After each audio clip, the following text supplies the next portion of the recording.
SQL програм дээр бэлтгэсэн байгаа дата мэдээллийг хэн нэгэнд бид нэр тайлгнах шаардлагатай болсон гэж үзье. За энэ тохиолдолд хэдүүлээ сонгосон байгаа мөр маань дагаад highlight хийгээд буюу өнгөөр тодорхойд явдаг байдлаар хэрхэн тохиргоо хийхийг өнөөдөр үзцгээе. За тэхийн тулд эхлээд дата мэдээллийг бид нэр сонгоод авчна. За түүний дараагаар дэлгэцэн тарагдж байгаа шорткодыг оруулахад угт цонх нээгдэнэ. За эндээс хэдүүлээ хамгийн доотлогыг сонгож авлаа. Формула хэсэг дээр нь дэлгэцэн тарагдж байгаа формулаг оруулаад өгчнө.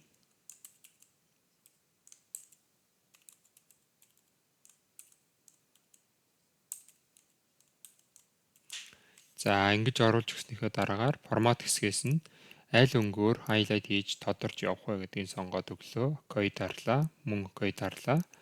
За ингэснийхээ дараагаар worksheet-ийнхээ энэ хэсэг дээр очиод маус хоёроо дарахад view code гэж байгаа. За view code-ыг нээгээд за эндээс general гэдгийг worksheet болгож өөрчлөлөө.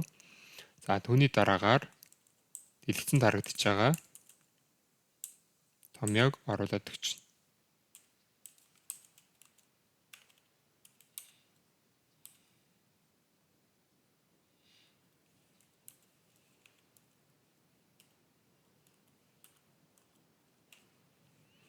За ингэж оруулж өгснийхээ дараагаар тухайн цонхыг хоёуланг нь хаачна.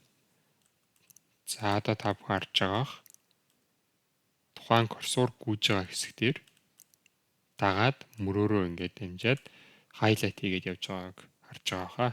Ингэх юм бол тухайн дата мэдээлэл дээр бид нэр хүмүүст юм харуулж тайлбарлахад илүү хялбар ойлгомжтой болж өгдөг.